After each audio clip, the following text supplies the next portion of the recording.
we all know that Joe Burrow is going to be the first pick in the draft. But as what usually happens this time of year is you start to get a lot of gamesmanship. It's one of the things, honestly, that I love about the draft. Love and hate simultaneously. This is when you start to see prospect stories come out about prospects that start to leak as either teams that want a player to drop so they can get better value, or agents of another player that's vying for with another player for a spot in the draft. That's what happened with Darius Geis. People started just fishing these stories about Darius Geis being, not a team guy or a character issue, and it dropped him, deep into round 2 of the draft when he has been nothing but a model citizen. Happens every year. Happened with Mettenberger his year. The dilute sample story, if you remember. A combine in February, draft in April, a week before the draft. Dilute sample story drops. Boom. You'll start to see him this week. Do me a favor, Musso. There might have even been... Google and see if you can find a story, 2020 draft or combine dilute sample. See, it happens. It happens every single year. If it hasn't happened yet this week, it's going to happen before next week. Guarantee you it will happen. So, there are also these reports now that Miami is putting together a big old package to try to challenge the Cincinnati, or to trade with the Cincinnati Bengals for the number 1 overall pick. Well, Zach Taylor, who's the head coach of the Cincinnati Bengals, was on the Dan Patrick show with DP, and he was asked point blank by Dan Patrick about that first overall pick. Here you go. Give a listen. Is there a scenario where you would change who you're taking? It doesn't look that way. I think if there's a guy there that you believe in that can really change the franchise over the next 10, 15 years, then that's a hard thing to pass up on. And, people all the time ask me, what would it take to give up that pick? And if there's somebody there that people are willing to give up a lot for, that they believe in, then that really verifies what we think about those players as well. So excited to see how it all shakes out next week. So that again was Zach Taylor, asked point blank by Dan Patrick. Are you planning to do anything different with that first overall pick? Don't think so. This guy you like, he'd be your guy for the next 10 to 15 years. You roll with it. There is a dilute sample story. There is. Hit me with it. Ex-Wisconsin Badger Zach Bond tests positive for a diluted sample. Is that today? 1 hour ago per Adam Schefter. One stinking hour ago. Okay, hold on. Was it at the combine? Tested positive at the combine? Combine. Every year without fail. I'm calling my shot. I'm Jordan shooting free throws with his eyes closed with this. It's the easiest thing in the world to call because these dilute samples, teams have known about them since February. You've known about it since the combine that the kid had a dilute sample, and only now does it start to leak. It's as predictable as snow in Chicago in December. It's gonna happen every year. So anyway, but kudos to Zach Taylor and the Bengals, because I was thinking about this, like, all right, if I'm the Bengals, what would I trade that pick for? Like, what would it take? And the answer is literally nothing. Unless if you can give me a proven franchise NFL quarterback, I'm not trading the pick. Unless if you can give me Russell Wilson or Patrick Mahomes or Lamar Jackson or Deshaun Watson, which none of that's going to happen, unless if you can give me one of those guys, I'm not trading the pick.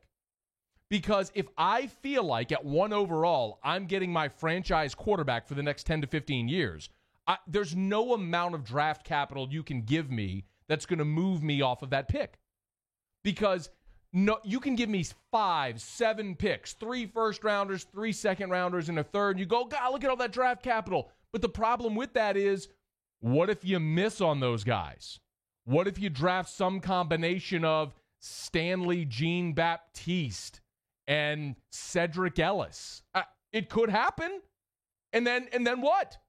You got all these picks, but you did nothing with it. And you could flip it around and say, well, what if you get Ryan Ramczyk and Marshawn Lattimore and Alvin Kamara? And that could happen too. But I do know this much. Without the engine, the car ain't moving. You could have this beautiful vehicle. You could refurbish this gorgeous antique vehicle, the plush interior, all the upholstery brand new, trick out the wheels, chrome everything, hood ornament, make that thing shine. You don't have an engine, you're just sitting in the driveway. Look at Denver. Denver wins a Super Bowl. Peyton Manning retires. They're perennially 8-8, 7-9. I mean, look at the Minnesota Vikings. They had all the pieces. Stud running back, Pro Bowl wide receivers, great offensive line, best defense in the league. They've made the playoffs. They can't advance because they don't have a quarterback. You got some combination of who was the kid from Houston that beat the Saints on the Minneapolis Marathon? I can't even remember the kid's name anymore. What does it matter? You know what I mean? Like, so you go spend all this money on Kirk Cousins. It doesn't look like that's panning out. So points, man, if you can find a franchise guy, a franchise quarterback, it's worth its weight in gold. The whole in this instance is greater than the sum of the parts. And that's why if I'm the Bengals, there's no way I'm trading that pick. None. The only way is if you feel one of the other quarterbacks in the draft is better than Burrow. But if that were the case, you'd take him at 1. But if you feel, unless you're playing this like rope-a-dope and you feel like 2 is better than Burrow, so you'll trade out of 1 and go back to 3 or 5 to get Tua and have this, this whole mountain of picks, okay. But other than that, there's no way you trade out that pick. Which means Joe Burrow is going to end up in Cincinnati. And again, Burrow was off the bench this morning with Jordy and T-Bob. And they kind of, obviously he didn't talk directly about Cincinnati, but talked about the draft process and the fact that he's going to end up going to a bad team.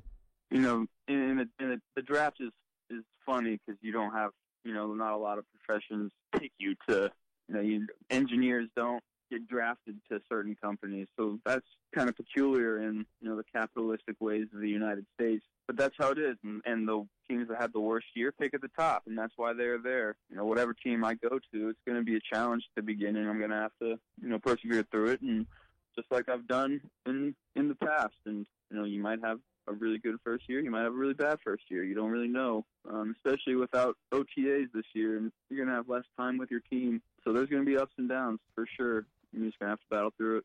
One other thing I'll say, and we'll get into more of the Burrow audio from today. If you want to go listen to the whole interview that Jordy and T-Bob did with Joe Burrow this morning, 1045ESPN.com, on demand, click off the bench. You'll see the whole interview right there.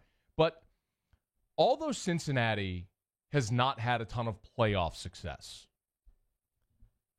they've had good years, okay?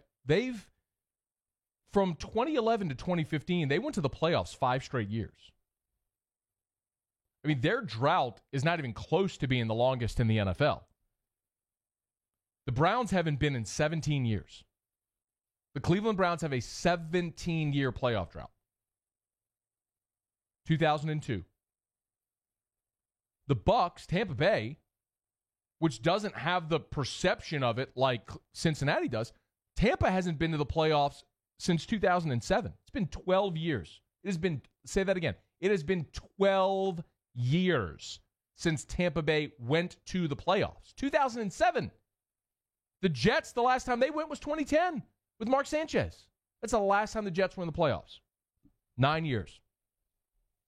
So my point is, there are worse situations you can go to than Cincinnati. This is a franchise that's been to the Super Bowl twice. They've been to the playoffs 7 times since 2005.